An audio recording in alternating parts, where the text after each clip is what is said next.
My nephew opened every present with my daughter's name on it, while my parents laughed. "You need to leave, now." My mother's face went white. "Are you seriously kicking us out on Christmas over some toys?" "This isn't about toys, Mom. This is about you watching my daughter sob while you laughed and filmed it for your phone. Get out of my house." "Alessia, you're being ridiculous." "I said get out." Let me back up. "Hi, I'm Alessia, and I'm about to tell you how one Christmas morning destroyed my family forever. But honestly, it was the best thing that ever happened to me. For 34 years, I believed family meant unconditional love, that parents were supposed to support all their grandchildren equally, that blood ties meant something sacred. Then Christmas Day arrived, and I watched my 8-year-old nephew Cameron rip through every single present labeled for my 6-year-old daughter Lily, while my parents stood there laughing, like it was the funniest thing they'd ever seen. That was the moment everything shattered. Lily was the sweetest kid you'd ever meet. Shy, creative, with these enormous green eyes that lit up when she talked about her art projects. She'd spend hours drawing elaborate fairy kingdoms and building cities out of cardboard boxes. My husband Derek and I were so proud of her gentle spirit. My sister Brooke's son Cameron? Total opposite. Loud, demanding, and used to getting whatever he wanted the second he wanted it. After Brooke's messy divorce 3 years ago, she'd moved back in with our parents, and suddenly, Cameron became the son their entire world revolved around. The shift happened fast. Family dinners that used to include everyone now centered completely around Cameron's travel soccer schedule. Every conversation turned into stories about how gifted Cameron was at sports, how popular he was at school, how he was definitely getting a college scholarship someday. Lily would try to share something about her day, maybe a compliment from her teacher or a new drawing she'd made, and Mom would barely glance up from texting Brooke about Cameron's next game. But Cameron could literally burp the entire alphabet, and they'd react like he'd just solved world hunger. "Mom, Lily won second place in the school art competition," I said one October Sunday at their house, holding up the certificate with the official seal. That's nice, sweetheart." Mom didn't even look at it. She was scrolling through photos on her iPad. "Cameron, come show Aunt Alessia that bicycle kick you did at practice. Show her the move, honey." Cameron jumped up and started demonstrating this elaborate soccer move while Dad filmed it on his phone, both of them cheering like he was performing at the World Cup. Lily's little face just crumpled. She quietly folded her certificate back into her backpack, and I watched her blink back tears. Derek noticed too. That night after we'd put Lily to bed, he poured us both wine and said, "They're not even pretending anymore, Alessia. Your dad didn't say a single word to Lily during dinner. Not one." "I know. I'm going to say something to them." But I didn't.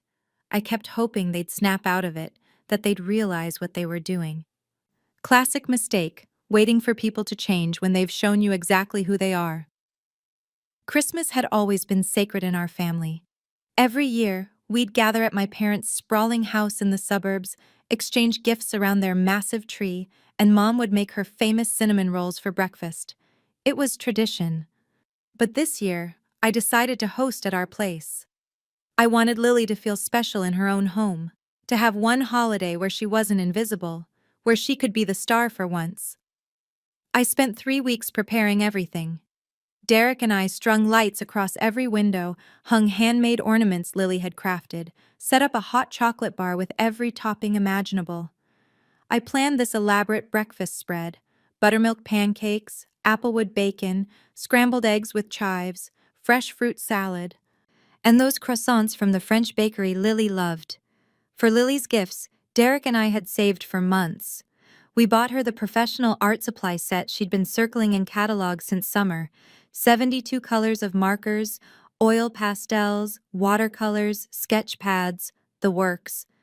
Plus chapter books from her favorite series, some cozy winter clothes, and the centerpiece gift, an elaborate Victorian dollhouse she'd been dreaming about since her birthday. It was 3 feet tall with real working lights and tiny furniture. I wrapped each present carefully, using thick gold paper and burgundy ribbon. Every tag was printed in large, clear letters. To Lily, from Mom and Dad, with little hearts drawn around her name. 26 presents total, arranged in a special section under the tree. For Cameron, I bought 6 nice gifts because I wasn't going to punish him for my parents' behavior. He was just a kid, even if he was a spoiled one. I got him age-appropriate stuff, a Nerf gun set, a science experiment kit, some books, a new soccer ball, a Giants jersey, and the new video game he'd mentioned wanting. Christmas morning arrived. I'd told everyone to come at 10 o'clock. My parents showed up at 8:30 with Brooke and Cameron. "We're here," Mom announced, barging through the door without even ringing the bell. No Merry Christmas, no appreciation for the decorations, nothing. Cameron immediately made a beeline for the tree. "Presents!" "Hold on, buddy," I said, intercepting him gently. "We're going to have breakfast first as a family, then we'll open presents together, okay?" "Why?" Cameron whined, his face already turning red. "I want to open them now." "Cameron, sweetie, we'll eat first," Brooke said without conviction, already pulling out her phone to check something. We sat down for breakfast. I'd set the table with the good china, Christmas placemats, everything. Lily had helped me create these beautiful napkin rings with pine cones and ribbon, and she was so proud of them. "Grandma, look!" Lily pointed excitedly at her creation. "I made these yesterday. See the sparkles?" "Very nice," Mom said, not even glancing at them. She was already turning to Cameron. "Cameron, honey, I made sure to bring those chocolate chips you like for your pancakes, the special dark chocolate ones from Whole Foods." Of course she did. Derek caught my eye across the table and squeezed my hand where no one could see. He was already tense. We both were. After breakfast, we moved to the living room. The tree lights twinkled, casting a warm glow over all the carefully arranged presents. "Okay, everyone," I said, trying to sound cheerful. "Let's do gifts. Lily, sweetheart, why don't you hand them out to everyone?" "I'll do it." Cameron jumped up before Lily could even move from the couch. "Actually, Cameron, I asked Lily to—" "Oh, let him help," Mom interrupted, waving her hand dismissively.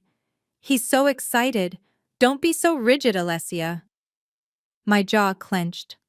"Fine. But Cameron, you need to read the names very carefully, okay? Give each person their own presents." Cameron grabbed the first package. "This says Lily." He looked genuinely disappointed, like finding her name was a personal insult. "Great, so give it to Lily," I said evenly. He practically threw it at her. She caught it and smiled, starting to carefully peel back the tape at the edges. Lily always opened presents like that, trying so hard not to tear the pretty paper. "Open it faster," Cameron demanded. "I want my turn." "Cameron, please be patient," I said. He grabbed another present. "Lily."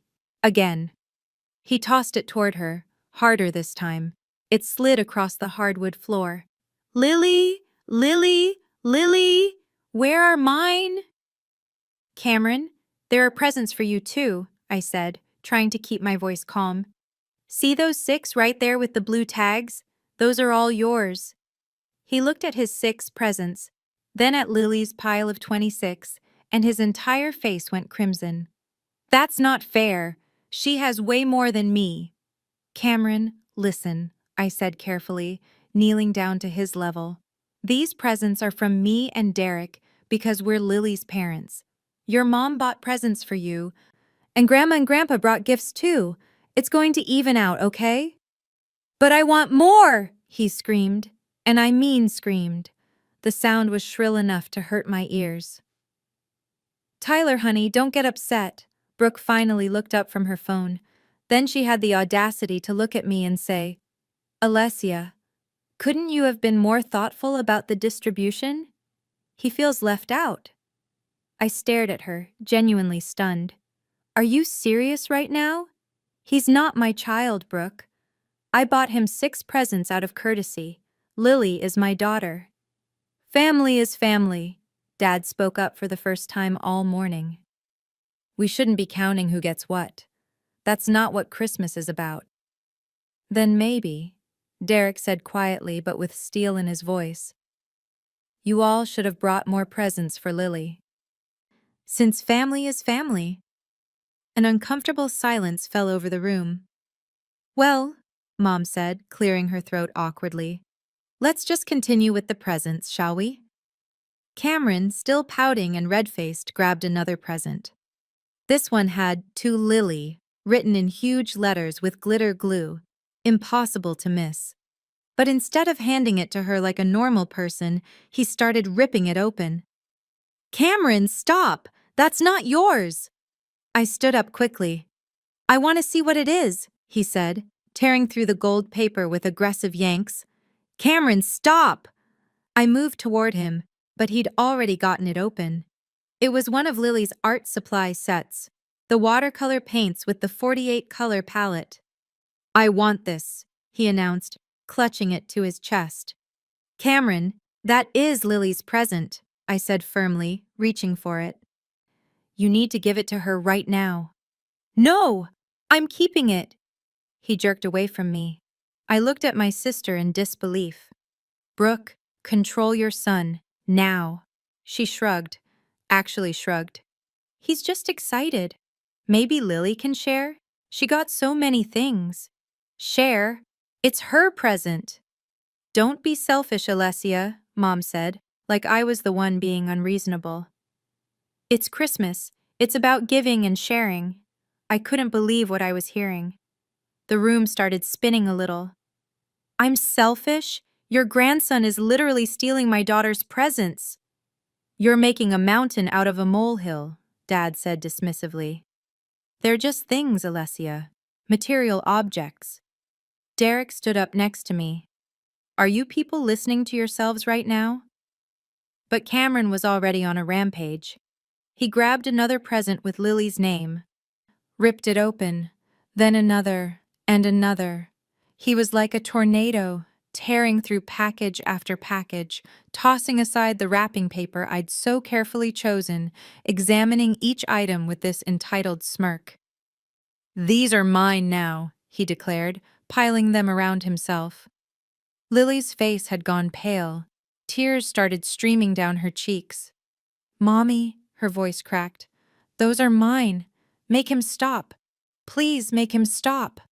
Cameron, stop it! I shouted, trying to physically grab the presents back from him. Let him have fun, Alessia.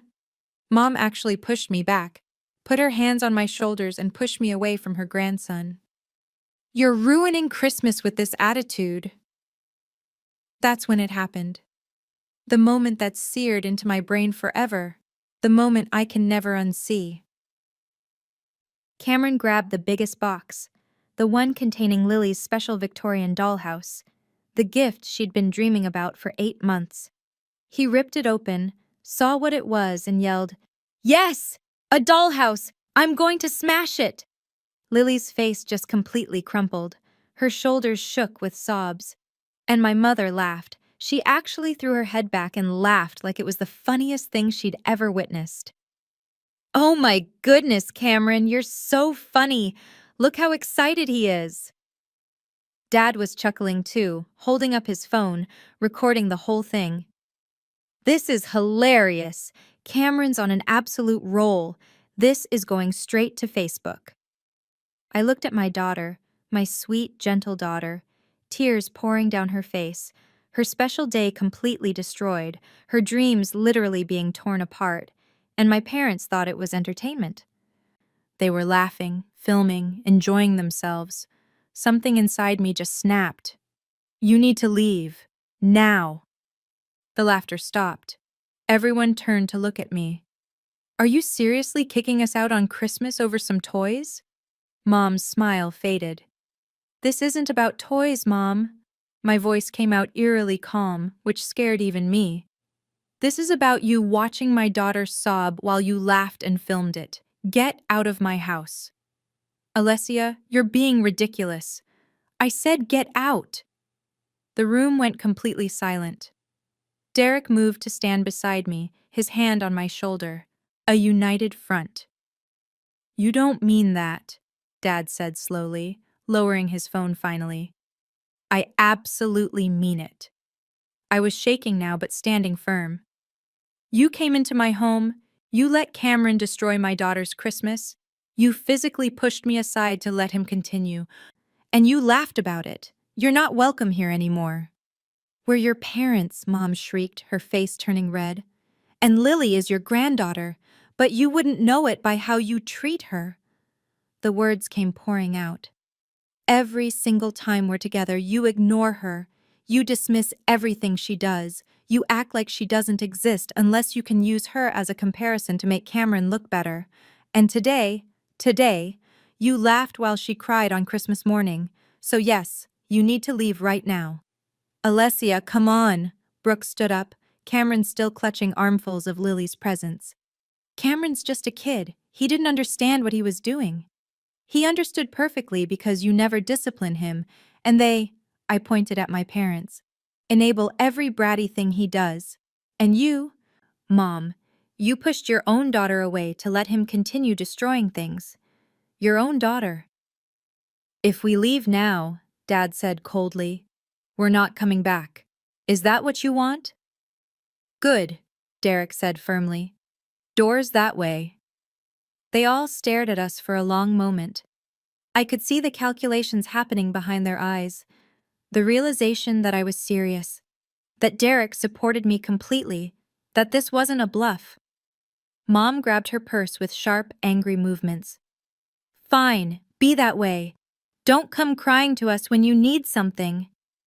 I won't need anything from people who treat my child like she's invisible, I said quietly. They left. Brooke grabbed Cameron, who was still clutching several of Lily's presents in his arms.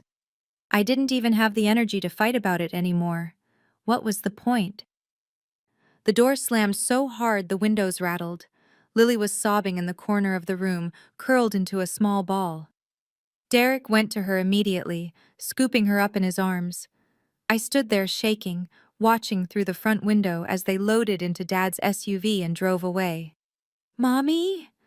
Lily's small voice shattered my heart into pieces. Did I do something wrong? Is this my fault? No, baby, no, no, no. I rushed to her and Derek, and we held her together, the three of us in a tight embrace. You did nothing wrong. Nothing at all. This is not your fault. The rest of Christmas Day was quiet. We let Lily open her remaining presents, the ones Cameron hadn't gotten to. Derek and I sat with her, making a big deal out of each one, trying to salvage something from the wreckage. We played with her new art supplies, watched her favorite movies, and I made grilled cheese and tomato soup, her comfort food. By bedtime, she seemed a little better, but I was absolutely furious. Not just at what happened, but at myself for letting it get that far, for not protecting her sooner, for all those Sunday dinners where I stayed quiet while they ignored her. The next morning, my phone exploded. Text after text after text. My parents, Brooke, aunts, uncles, cousins I hadn't talked to in years, all saying variations of the same thing. You overreacted. You ruined Christmas. How could you kick out your elderly parents on Christmas Day? You're being cruel and selfish. Family forgives family. Cameron's just a child. Not one single person asked how Lily was doing. Not one. I blocked my parents' numbers. Then I wrote a detailed message in our family group chat explaining exactly what happened. No sugarcoating, no softening the truth. I described Cameron ripping through presents, my parents laughing while Lily cried, Mom physically pushing me away. I laid it all out. Then I left the chat and blocked everyone who'd sent me nasty messages. Derek's parents, who lived in California, called that evening. We heard what happened, his mom said gently. We're so sorry, sweetheart. Can we video chat with Lily? They spent an hour on FaceTime with her, asking about her presents, her art supplies, her drawings. They wanted to see everything. 2 days later, a package arrived with a note that said, "From your real grandparents who love you." Inside was a beautiful set of colored pencils and a huge sketch pad. I cried reading that note. Over the next few months, I heard through mutual friends what was happening with my family.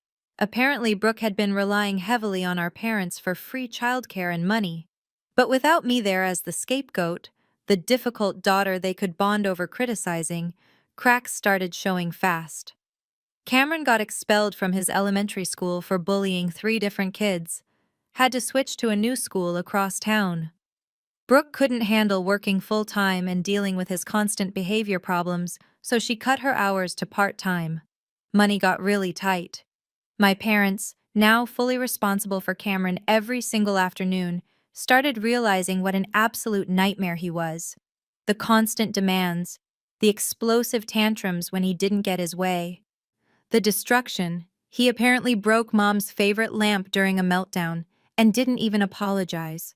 Turns out when you spoil a kid completely rotten, he doesn't magically become grateful. Shocking.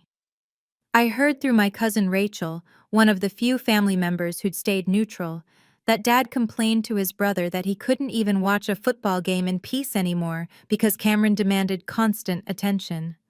Mom told her sister she was exhausted from Cameron's daily meltdowns and felt like she was raising a toddler at 70 years old. Meanwhile, Brooke's ex-husband Logan decided he wanted more custody, took her to court. The school reports about Cameron's behavior issues and expulsion didn't help her case at all. She ended up having to agree to 50-50 custody, which meant less child support coming in and more expenses for all the back-and-forth transfers.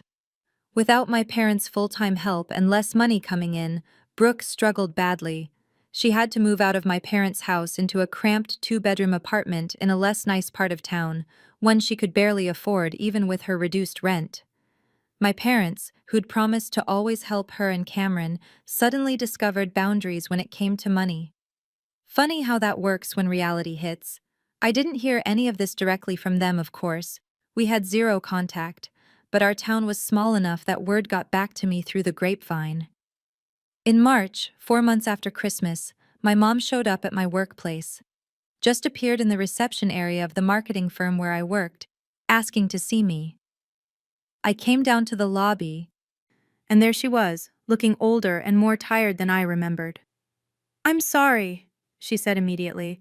"I've been thinking a lot about everything. About how we treated Lily. You were right to kick us out." "Okay," I said flatly. "Okay? That's it? What do you want me to say, Mom? You want me to forgive you and tell you it's fine?" "It's not fine. I know, but we're family. Can't we move past this? You chose Cameron over Lily repeatedly for 3 years. Then you laughed while my daughter cried on Christmas morning. You don't get to apologize once and have everything magically go back to normal. So what? You're just cutting us off forever? That's your solution? I'm protecting my daughter, something you should understand since you're so busy protecting Cameron. Please, Alessia. Her voice cracked. I miss you. Your father misses you. You missed me while I was sitting right in front of you every Sunday for 3 years. You just didn't notice because Cameron was doing something more interesting. That's not fair, isn't it? Tell me one thing about Lily right now. Just one. One thing she likes, one thing she's good at, one hobby she has. Mom opened her mouth, then closed it.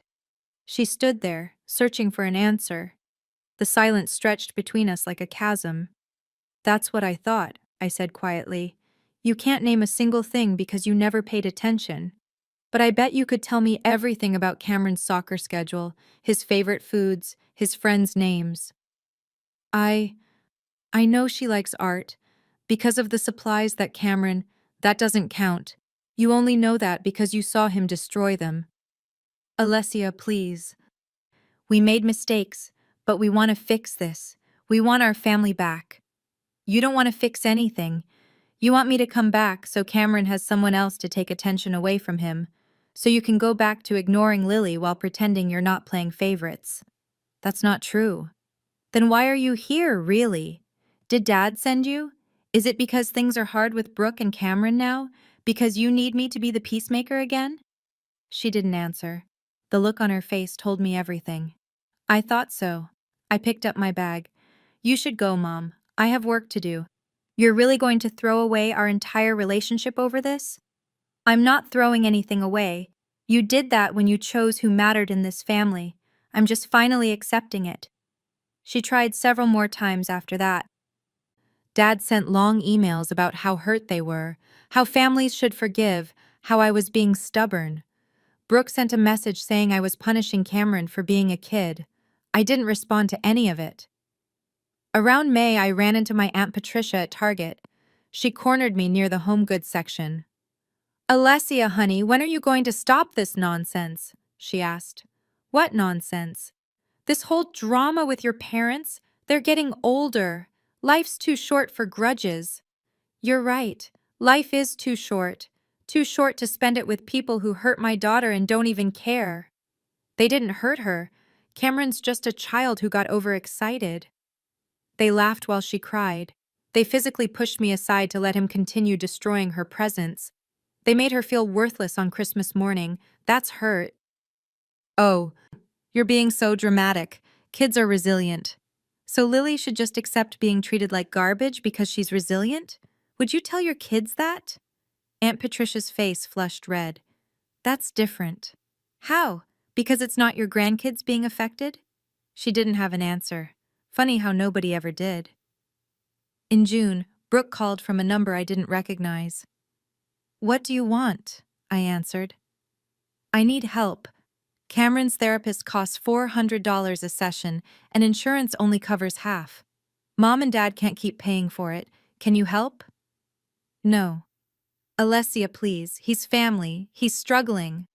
"He's struggling because you never taught him boundaries or consequences. That's not my problem to solve." "How can you be so cold?" "This is your nephew." "My nephew who destroyed my daughter's Christmas while you sat there on your phone. That nephew? He was just a kid acting out. And you're punishing him now by actually parenting him? Interesting concept." "You're horrible." "I'm not punishing anyone. I'm simply not fixing problems that aren't mine to fix."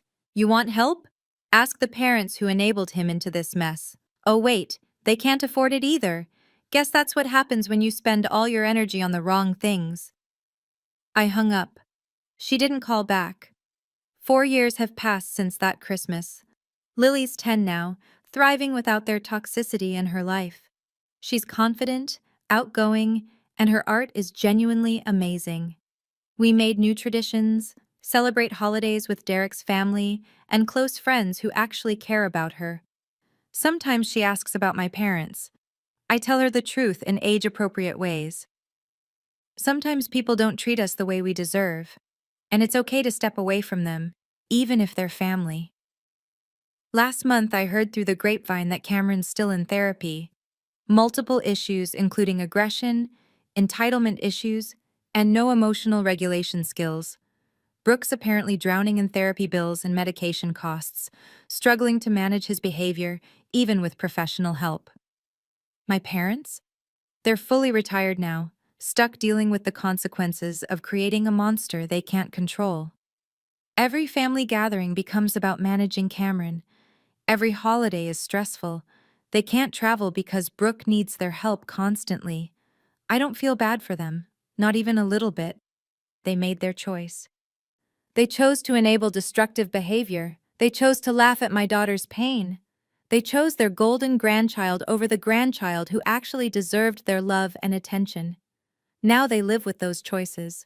My family, my real family, is better off without them. Lily is happy, confident, and surrounded by people who genuinely love and see her. Derek and I are stronger than ever, and I learned the most important lesson of my life. Blood doesn't make you family. Love, respect, and showing up does. They had their chance. They blew it. And no amount of apologies or guilt trips will ever make me forget the sound of my mother's laughter while my daughter cried. Some bridges deserve to be burned. If your family played favorites and you finally cut them off, what was the final moment that made you do it?